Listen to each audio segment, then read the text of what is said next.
राधे राधे। जय श्री कृष्णा। आप सभी भक्तों का स्वागत है मेरी आज की इस वीडियो में। आज की वीडियो में मैं बात करने वाली हूँ श्री हरिवंश चंद्र महाप्रभु। उनका अवतरण, उनका प्राकट्य किस रहस्य के चलते हुआ, आखिर वह क्या रहस्य है। चलिए आज की वीडियो में इसी पे बात करते हैं। श्री हित हरिवंश महाप्रभु के बारे में वृंदावन के रसिक तो यहाँ तक कहते हैं कि महाप्रभु ने संसार को प्रेम करना सिखाया। प्रत्येक आचार्य की देन है संसार को। जैसे वल्लभाचार्य महाप्रभु ने बाल गोपाल की सेवा करना सिखाया, उन्होंने संसार को सेवा का प्रसाद दिया। चैतन्य महाप्रभु प्रकट हुए तो उन्होंने प्राणी मात्र के कल्याण के लिए हरि नाम का अमृत इस संसार में प्रकट कर दिया। प्रत्येक आचार्य ने प्रकट होकर संसार को कुछ दिया है। इसी प्रकार श्री ठाकुर जी की वंशी प्रकट हुई संसार में श्री हित हरिवंश महाप्रभु के रूप में। उन्होंने संसार को प्रेम करना सिखाया। प्रेम का पूर्ण प्रफुल्लित रूप किसी ने बताया है तो वे थे महाप्रभु श्री हित हरिवंश महाप्रभु। बंसी प्रकट हुई। बंसी कौन है? पुराणों में बताया है बंसी राधा कृष्ण का प्रेम है। कृष्ण जब जब बंसी बजाते हैं, बंसी एक ही नाम लेती है, राधा राधा। नाभाजी जब हित हरिवंश महाप्रभु का परिचय देते हैं तो बताते हैं कि जिन्होंने जगत को राधा नाम का रस प्रदान किया है। श्री महाप्रभु के प्राकट्य से पूर्व क्या संसार जानता था राधा नाम के विषय में, कि राधा एक ऐसी गोपी है जिन्हें श्री कृष्ण सबसे अत्यधिक प्रेम करते हैं। लेकिन महाप्रभु ने प्रकट होकर बताया कि राधा का स्वरूप केवल इतना ही नहीं है। उन्होंने बताया कि श्री कृष्ण का भी कोई आधार है, उनकी भी कोई शक्ति है, उनका भी कोई बल है।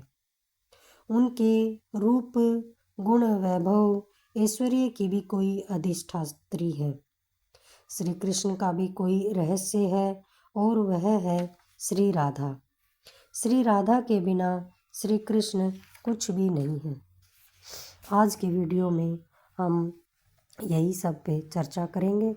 एक समय की बात है, श्री वृंदा सखी जी ने नवत निकुंज में श्री प्रिया प्रीतम को सुख पहुंचाने की इच्छा से श्री कलिंद नंदिनी श्री यमुना जी के पावन तट पर रास मंडल की रचना की।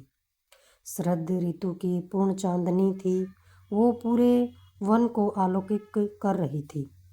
वहाँ की वायु शीतल और मंद गति से प्रभावित हो रही थी। संगीत की एक से एक स्वामिनी सखियाँ थी जो प्रिया प्रीतम को संगीत का सुख प्रदान कर रही थी। साथ ही सुख आदि पक्षी भी संगीत से आनंद प्रदान कर रहे थे। पूरा निधिवन संगीत में हो गया था। ऐसे आनंद के मध्य हमारे श्यामा श्याम, हमारे प्रिया प्रीतम उनके बीच में सुधंग नृत्य कर रहे थे। इस प्रकार प्रिया प्रीतम के नित्य रास में प्रेम की अद्भुत वर्षा हो रही थी। उसी समय नित्य रास में हो रही अद्भुत रस वृष्टि में भीगी हुई सभी सहचरियों के हृदय में ये करुणा भर गई कि वे आखिर इस अमृत को संसार तक कैसे पहुँचाएं। वे सोच रही हैं कि जिस आनंद की वह नित्य आस्वादन करती हैं, वही सुख संसार वासियों को कैसे प्राप्त हो। ये करुणा ही है और ये करुणा भरा निर्मल हृदय सिर्फ श्री जी की कृपा से ही प्राप्त हो सकता है। फिर उन्होंने सोचा कि यदि श्री जी कृपा करें तो यह जो रस है रास का, यह पृथ्वीवासियों को भी प्राप्त हो सकता है।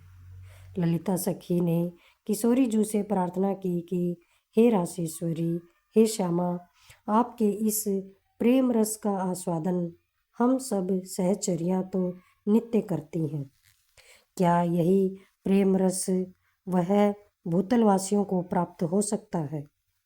इस बात को सुनकर हमारी किशोरी जू ने तिरछी निश्चितवन से लालजू को देखा कि हमारी सखी श्री ललिता जी की जो इच्छा है उसे कैसे पूर्ण किया जा सकता है।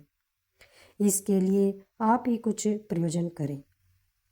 प्रियाजू की बात सुनकर उसी क्षण श्री श्याम सुंदर ने अपने प्रेम का प्रकाश करने वाली, उनके अधरों का आस्वादन करने वाली बंसी को प्रकट किया।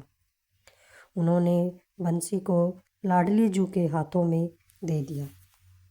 श्यामा जू ने श्री श्याम सुंदर की बंसी को ललिता सखी के कर कमलों में देते हुए कहा कि हे ललिते, तुम्हारी यह जो अभिलाषा है कि इस महान प्रेम रस का आनंद पूरा संसार ले सके, इसके लिए हमारे और श्याम सुंदर के प्रेम की प्रतीक बंसी सखी, जो कि हमसे और श्याम सुंदर से एक पल के लिए भी अलग नहीं होती है, तुम दोनों पृथ्वीलोक में आचार रूप से प्रकट होकर हमारे और श्याम सुंदर के एवं वृंदावन की अत्यंत ही गुप्त रस रीति के प्रेम रस का प्रकाश करो।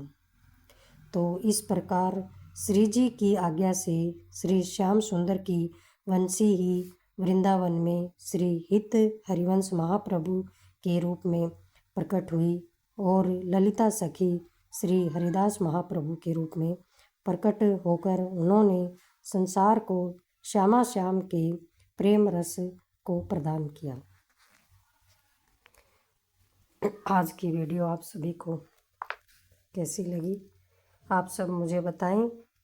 अगली वीडियो में मैं श्री हित हरिवंश प्रभु कौन थे, उनका जन्म कहाँ हुआ और उनके माता पिता कौन थे, इन सब की पूरी जानकारी लेकर आऊँगी। इसलिए कमेंट में आप सभी राधे राधे ज़रूर लिखें। राधे राधे।